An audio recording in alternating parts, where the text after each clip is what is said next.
ने भी कहा था कि वहाँ पर अभी देश को एक बोलने वाला राष्ट्रपति चाहिए।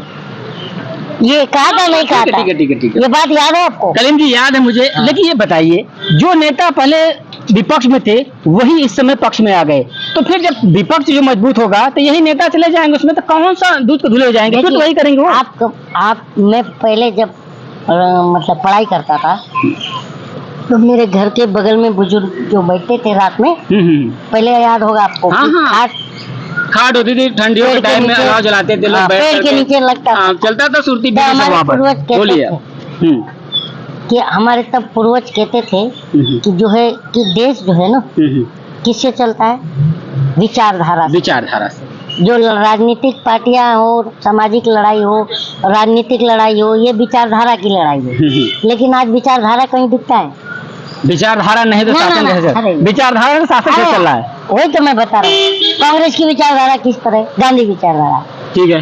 और भाजपा की विचारधारा कौन सी? आरएसएस विचारधारा। अब मैं बोल आरएसएस चलाता है नहीं? बोलिए, अब आप बोलिए। बीजेपी को अब मैं जब सवाल किया था, आपने मुझे कटाक्ष किया था उसको लेकर के, आप बोलिए। तो विचारधारा की लड़ाई है, लेकिन अब कहीं पर विचारधारा दिखता नहीं। चलो, क्योंकि कांग्रेस का नेता गांधीवादी बोलता है और आके फिर कल ही जब कांग्रेस से या विपक्ष से कहीं से भी अगर टिकट नहीं मिलता तो बीजेपी में आ जाता है। मतलब वो क्यों? वो कुछ भी कर ले लेकिन देश सेवा करके ही मानेगा। कुछ भी हो जाए टिकट चाहिए। हाँ। यानी उसकी विचारधारा वहाँ कुछ और थे, यहाँ आकर के फिर वो गोडसेवादी बन जाएगा। मैं देश सेवा करके ही मानेगा।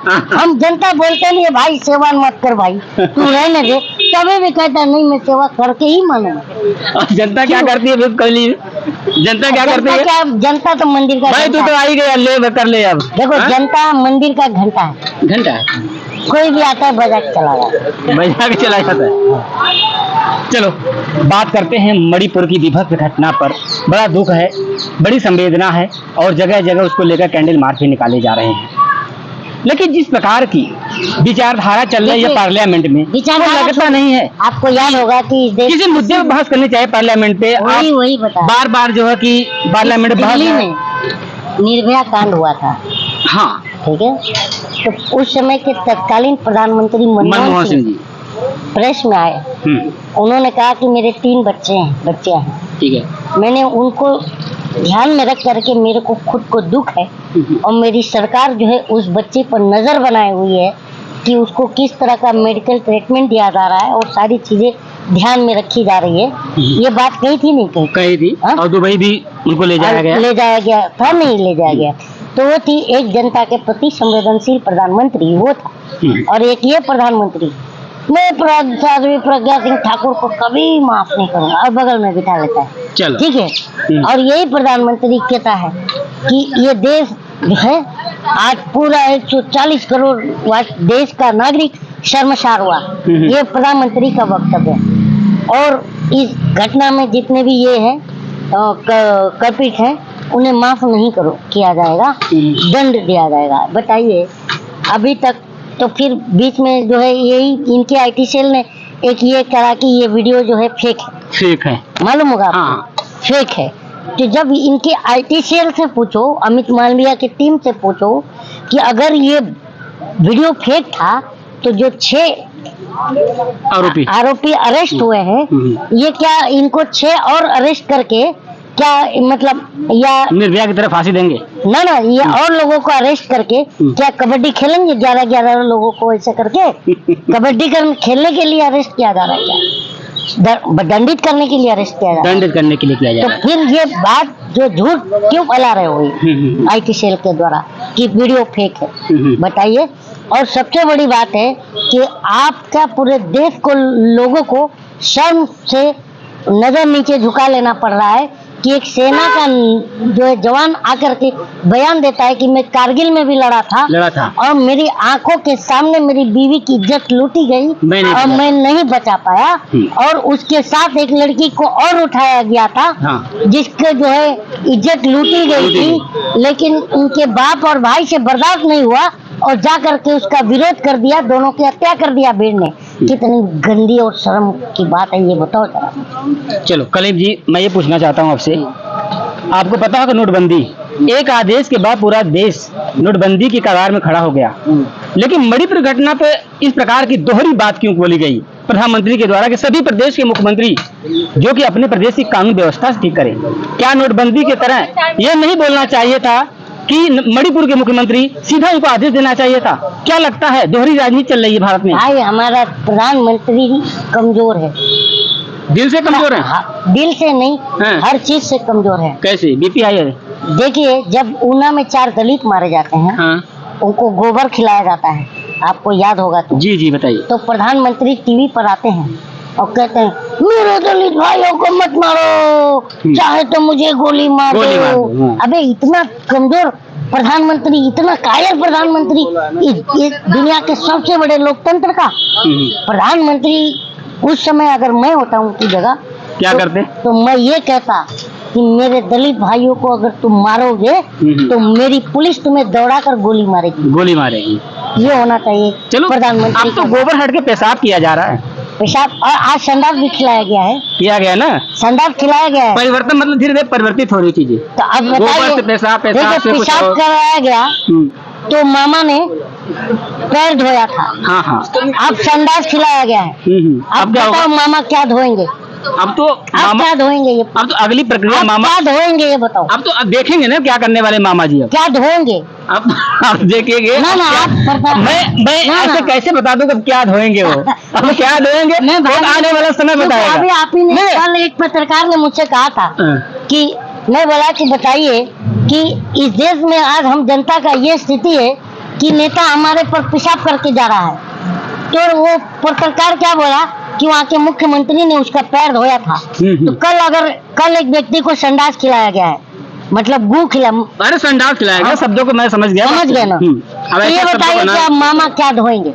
अब मामा की बात तो आप बताइए। मैं कैसे पत्रकार बोला था मामा की विचारधारा है, मामा की विचारधारा चेंज होगी ना। अब चेंज होगी विचारधारा जो है। पत्रकार बोला था कि मामा ने पैर धोया था। अब अगली बार क्या धोएगा? आप पत्रकार बताओ। मेरे पास शब्द नहीं है। तो ये चीजें अब हम जनता देख रहे हैं और दौड़ाएंगे इनको, दौड़ाएंगे। लेकिन देखिए मैं बता रहा हूँ 2024 का लोकसभा का चुनाव है कलीम जी, 2024 का लोकसभा चुनाव है और विपक्ष जो है अब इंडिया बन गया है। लगता है इंडिया बन के चमकेगा या अपनी फिर राजनीति रोटी सेक करके बैठ जाएगा? इंडिया किससे बनता है? अब आप बताए। देखिए इंडिया वो इंडिया की बात में जहाँ इंडिया बैठे ही इंडिया की बात नहीं हो रही, उस इंडिया की बात जो नया इंडिया बनाया गया है। अभी आपने जल्द ही बनाना है न्यू इंडिया तो प्रधानमंत्री ने भी नारा दिया था। पर न्यू इंडिया में क्या हो रहा है कि माँ बहनों को कपड़ा नोट करके नंगा परेड कराया जा रहा है और जनता को बैठा करके उसके ऊपर पेशाब किया जा रहा है। और आज देखो परसों उसको गू खिलाया गया। अब चलिए अब ये न्यू इंडिया हट गई। न्यू इंडिया हमें हमारा पुराना भारत। हाँ वही अब जो है कि विपक्ष जो कि इंडिया बना दिया। क्या लगता है इंडिया में न्यायिक व्यवस्था मिल जाएगी अगर सरकार में आती है? तो जरूर मिलेगी यार। कैसे घटना बता दो कि विपक्ष की सरकार थी और उस पर कार्रवाई ना हुआ हो। इतना लूटन रूप दिखाया गया यूपीए सरकार में, उसके बाद जनता का माइंड चेंज हुआ। 2G स्पेक्ट्रम की बात करो। नहीं मैंने राजा का क्या हुआ? बड़ी मोदी का किसकी सरकार में छोड़े ये बताओ। आप पत्रकार हो कि चाटुकार हो? देखो मैं वो नहीं बोलता हो या चाटुकार हो, क्लीन चिट मिली लेकिन चाटुकार हो। देखो मैं पत्रकार हो या चाटुकार। मैं बात क्यों कह रहा हूँ? 2G स्पेक्ट्रम में आरोपी किसकी सरकार में छूटे हैं? वो छूटे हैं, ठीक है। किसकी सरकार में छूटे हैं? वर्तमान सरकार। ठीक है। अब बताइए पूर्व प्रधानमंत्री मनमोहन सिंह के ऊपर भी कोल आवंटन का आरोप था। किसकी सरकार में छूटे हैं? तुम कानून की कानून व्यवस्था है किसकी सरकार में? चलो छूटने की बात सरकार में सरकार में सरकार इन्हीं की है। सरकार इन्हीं की है। हाँ सरकार इन्हीं की है। आरोप किसने लगाया? आरोप इन्हीं लगाया था। अब छोड़ा किसने? इन्हीं ने जोड़ा है। तो फिर मैं क्यों सवाल कर रहा हूँ? सवाल इसलिए कर रहा हूँ कि यूपीए सरकार में मेरा कहने का जो मतलब था आपने उससे घुमा दिया। मेरा कहने का मतलब ये था कि यूपीए सरकार जब गठित हुई पूरे देश में ये दिखाया गया। जीजा जी का क्या हुआ? अरे होगा जीजा जी, मैं जो बोला यूपीए सरकार पूरे भारत के जीजा जी नारा था। चलो में नारा था। मैं अपना सवाल जीजा जी भी अंदर जाएंगे ना। भक्तों के जीजा जी रॉबर्ट वाड्रा जी जाएंगे। क्या हुआ? घूम रहे हैं, कोई क्यों बात नहीं। घूम रहे हैं? चलो वो ठीक है। कांग्रेस का एक कुत्ता भी अंदर डाले क्या ये? जाएंगे नहीं, वही नहीं, मैं बोले थे ना, वही तो मैं सारे कांग्रेसी भ्रष्टाचारी जेल में रहेंगे, ये बात हुई थी नहीं 14 में? वही तो कांग्रेस का एक कुत्ता भी जेल गया क्या? वही कहने जा रहा हूं। कांग्रेस का एक- प्रश्न तो पूरा होने दीजिए। कांग्रेस वाले जो नेता सुबह पट्टा डाल के घुमाते हैं ना, वो कुत्ता भी अंदर गया क्या? वही मैं आपसे मैं प्रश्न तो सुन लीजिए पहले। मेरा कहने का मतलब ये था कि 2014 से पहले पूरे भारत को यह दिखाया गया कि यूपीए सरकार भ्रष्ट है, कांग्रेस सरकार भ्रष्ट है, और जनता ने भीड़ की तरह वोट किया। अब ईवीएम की बात मत करिएगा इस पर। वोट किया और देश के एक भावी प्रधानमंत्री बने, गुजरात के मुख्यमंत्री, और फिर जनता को ने जो देखा अब आपके सामने है। अब रोना क्यों? ये बताइए 2014 में मुद्दे क्या थे साहब? 2 करोड़ रोजगार, 15 लाख आएंगे, हाँ ये थे ना। बहुत हुआ नारी परिवार, अब की बार मोदी सरकार। मोदी सरकार, बहुत हुआ डीजल पेट्रोल की मार, अब की बार मोदी सरकार, ठीक है ना? ठीक है। बहुत हुआ महंगाई की मार, अब की बार मोदी सरकार। 250 रुपए में गैस मिलेगा, 40 रुपए में पेट्रोल मिलेगा, 35 रुपए में डीजल मिलेगा, 40 रुपए पे डॉलर आएगा। ये मुद्दा था ना? हाँ मुद्दा तो हमने इस मुद्दे पर वोट दिया था। हाँ 2019 में मुद्दा क्या था? प्रधानमंत्री जब 40 जवान हमारे शहीद हाँ, हो गए, पुलवामा वाला। तो प्रधानमंत्री हमारे ही महाराष्ट्र में आए थे और बोल रहे हैं मैं मेरा फर्स्ट टाइम मोटर से कहना चाहूंगा कि आपका पहला वोट पुलवामा के शहीदों के नाम नहीं मिल सकता क्या? हाँ। तो हमने भावुकता में वोट दिया था। लेकिन अब आप लोग डायलॉग 24 में किस आधार पर देंगे ये बताओ? 2024 में कौन सा मुंह लेकर के आएंगे? अभी आप जो एजेंडा 24 में कौन सा मुंह लेकर? इंडिया को हराने के लिए हाँ। न्यू इंडिया का एजेंडा आएगा। कौन सा? ये मुतने का? नहीं जनता पर मुतने का? जनता एक ऐसी चीज जनता है, को शंडार खिलाने पर, देखिएगा जनता की माँ बहनों के कपड़े नोच के परेड नंगा कराने पर। अरे यार शर्म करो। अरे मैं यही कहना चाह रहा हूँ कि 2024 के 2024 का चुनाव नया एजेंडा इंडिया को हराने के लिए आएगा या नहीं? नहीं तुम ऐसी बात बोलिए, आप बोलिए, आप बोल सकते हो। आप बोलिए, आप बोलिए। ये कोई मेरा सवाल यही है, तुम्हारी माँ बहनों को अगर कोई नंगा करे कैसा लगेगा यार? ये देश का हर एक माँ बहन नागरिक हमारा बहन है, माँ है। अगर किसी के भी अगर नंगा सड़क पर परेड कराओगे तो दिल दुखे लगता है। कलम जी आप बातें समझ नहीं पा, आप समझ नहीं रहे। मैं समझ रहा हूं। मेरा कहने का मतलब उसको भी मेरा कहने मेरा कहने का मतलब ये था, न्यू इंडिया इंडिया को हराएगी और नया मुद्दा क्या लेके आएगी आप बताइए। मैं ये कहना था मेरा। आप जज्बाती हो गए, लेकिन मेरे सवालों को नहीं समझे ना आप। मेरा कहने का मतलब वो नहीं था जो आप जज्बाती होकर बोल गए। मैं किस मुद्दे पर आएंगे हम? मैं वही कह रहा हूँ, जैसे जनता 2024 में गुमराह होकर वोट किया, क्या लगता है 2024 में एक ऐसे वक्ता है मोदी जी कि घुमा देंगे लोगों आप को? पत्रकार हो कि नहीं ये बताओ? आप डाउट जा रहा है इसलिए मैं नहीं, आप मेरी बातों को समझ नहीं पा रहे। मैं समझ रहा हूँ इसलिए पूछ रहा हूँ। मैं जो कह रहा हूँ आप समझ नहीं पा रहे शायद। हाँ। लगता नहीं घुमा देंगे क्या? जनता घुमाने देंगे? एक बात बताओ, जनता मूर्ख है तो होती है क्या? आप लोग मीडिया और सत्ता हम जनता को मूर्ख समझते हैं। चलिए 2024 का ये बताओ आप मीडिया आप समझने की बात नहीं, जनता को मोड़ रहे हो, ये बताओ। जनता देगी नहीं 24 वोट देखिएगा। किस वही तो बोल रहे हैं, न्यू इंडिया की बात कर रहे हो ना? हाँ? न्यू इंडिया में अगर कोई बीजेपी का प्रतिनिधि आए और हम जनता के ऊपर पेशाब करें इस आधार पर हम वोट करेंगे क्या?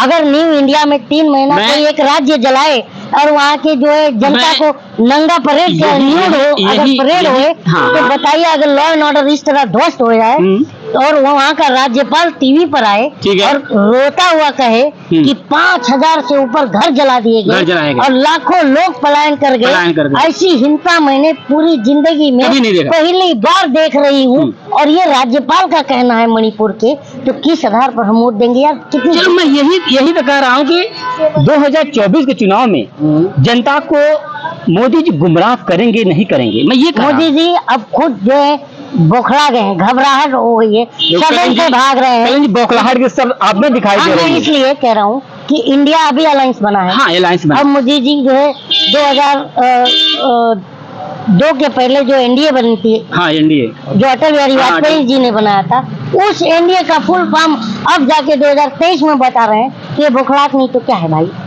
वही तो मैं कह रहा हूँ कि विपक्ष की बार बार रैलियां हो रही हैं और आपको ये भी मालूम होगा कि उत्तर प्रदेश एक बहुत बड़ा राज्य है जहाँ से 80 लोकसभा सीटें हैं। लेकिन पहले विपक्ष का वही चेहरा ओपी राजभर अरे कहाँ जाते हैं? उसका नाम ही मतलब तुम्हें लगता है वो एक जगह टिक पाएगा? वो एक मेंढक है, उसे जो एक तराजू पर बैठा कर नहीं तोला जा सकता। विपक्ष नहीं था वो। जैसे तोलने जाओगे वो कूद जाएगा। तो ऐसे बहुत से लोग होंगे, ऐसे बहुत से लोग कूद जाएंगे। राजनीतिक मेंढक है वो। तो अब मैंने आपसे क्या पूछा था कि मोदी जी ऐसे मेढकों को पकड़ेंगे उत्तर प्रदेश में 80 लोकसभा में से 70 ले जाएंगे। इंडिया में सब वही है। हाँ, एक तराजू। अब आप मुद्दे पे आए, थोड़ा सा दिलों को थाम कर रखिएगा, क्योंकि चिराग पासवान जी भी आए हुए हैं। समझे कि नहीं? इन लोग का खुद का घर नहीं समझ रहा है। उसमें तो देखो एक हमारे महाराष्ट्र से भी आए हैं, एकनाथ शिंदे, अजित पवार। हाँ। ये सब जो है ना दगे हुए कारतूस है। दगे हुए कारतूस है। हाँ। लेकिन लगता नहीं कि 2024 में कारतूस भरा जाएगा। दगा हुआ कारतूस वापस फायर करता है क्या? भरा जाएगा। उम्मीद मोदी जी ने इसे लिया है, मोदी जी ने इसे लिया है कि फिर दागेंगे कारतूस भर के हम। वो उम्मीद है। वो उम्मीद नहीं है, वो वहम है। वहम है पक्का। हाँ जी भाई। अब चलिए, महाराष्ट्र की बात तो आपने खोल दी, लेकिन यूपी में जानते हैं ना, जाति जो है ना समीकरण जो बनाएगा वही यूपी जीतेगा। ये हकीकत है। कैसे जीत जाएगा? राजभर ओम प्रकाश के साथ जाएंगे क्या? अभी ओम प्रकाश की पार्टी का ही राजभर एक नेता लखनऊ में ओम प्रकाश के जो है तस्वीर पर माला चढ़ा दिया। हाँ। और कह रहा है कि ये मर गए हैं, हमारे बीच में नहीं रहे। जनता को यही समझना है कि जो नेता भाग के जा रहे हैं, क्या इनको वो सपोर्ट करेंगे? उनके जाति नेता जाति जो कैसे करेंगे यार? खुद वो लोग ही एक नहीं है। आप देख ही रहे हो, उसके पहले एक और मैंने देखा था, एक और नेता भाग गया था। और कौन है आपके निगाह में? भाजपा से ही एक भाजपा से होता है। उनका नाम कोई तो राजभर था। बहुत करीबी थे इनके। नहीं, वो संजय निषाद जी हैं जो भी। संजय निषाद नहीं, एक और जो मऊ या घोष की मैंने देखा था, उन्होंने पार्टी का ऐलान भी कर दिया था उनसे निकल के। वो बलिया के थे, एक ही सीट बसपा की आई थी बलिया से। मैं तो बसपा के थे, वो आगे सीधा जो कि जीतने के बाद बीजेपी में अब कहीं के भी हो, लेकिन मैं तो यूपी की राजनीति उतना समझता नहीं, न्यूज देखता हूँ वही। तो लगता है महाराष्ट्र के लोग नहीं करेंगे 2024 वोट? महाराष्ट्र से तो बीजेपी साफ है भाई, पक्का पक्का। ये जंतर मंतर का वह प्रांगण है। हाँ, याद करें 25 तारीख। ये प्रांगण बहुत ऐतिहासिक है दोस्त। यहाँ से बहुत बड़ी बड़ी सत्ता ना जनता ने उखाड़ फेंका है इसी प्रांगण से। इसी प्रांगण से मैं बहुत बड़ा ऐतिहासिक धरती पर आप और हम बैठे। 2011 में लोकपाल आया, लोकपाल अन्ना हजारे। रोकिएगा, बीच में रोकिएगा, मैं तो सवाल जो करना दीजिए मेरा। और अन्ना हजारे का जो मोटिव था सिद्ध करना, एक सरकार को सत्ता में लाना, दूसरे को सत्ता में हटाना, और तीसरा व्यक्ति दिल्ली का मुख्यमंत्री बन गया उसी में से। कितना बड़ा एजेंडा बनाया गया देश में। देखिए, मैं उस आंदोलन से क्या समझ पाई जनता इसको? मुझे बोलने दो। मैं उस आंदोलन से जुड़ा था, मैं बताया हूँ आपके चैनल पे कई बार। और उस बात का मुझे अफसोस है कि मैं अन्ना आंदोलन से क्यों जुड़ा। आप भी आए थे? हाँ, मेरे दोस्त आज भी पूछते हैं कि अन्ना क्वारंटाइन हो गया 9 साल से, उसे भ्रष्टाचार दिखा नहीं। और अभी 2 दिन पहले टीवी पर दिखा था अन्ना, और अन्ना ने। स्वास्थ्य कैसा है अन्ना का? स्वास्थ्य तो अन्ना ही बताएंगे। अच्छा। हाँ, नहीं, आप थोड़ा नजदीक थे तो लगता है आपको भी। नहीं, मैं तो 9 साल से अन्ना को ढूंढ रहा हूँ, क्योंकि अब तो मेरे को लगा कि ये जो मणिपुर वाली घटना हुई, तो अब तो अन्ना की अंतरात्मा जागेगी। लेकिन अन्ना 2 शब्द बोल के चले गए। अगर अन्ना आते यहाँ पर, देखिए इसके पहले भी हमारे देश की खिलाड़ी बैठी थी यहाँ पर, तभी भी अन्ना कुछ बोले नहीं, अन्ना आए नहीं। तो कहने का मतलब है, देखिए अगर ये खिलाड़ी की बात नहीं सुनी गई, तभी तो इन जैसे राक्षसों का मनोबल बढ़ता गया। और आज देखिए कहीं पर रेप हो जा रहा है, किसी को मारकर। अभी 19 साल के राजस्थान में, फिर आपने अभी देखा है कि बंगाल में हुआ, फिर छत्तीसगढ़ में हुआ, तो फिर अभी मणिपुर में हुआ। तो इस तरह के हौसले क्यों बुलंद होते हैं? जब सरकार जब इन पर कार्रवाई नहीं करती है,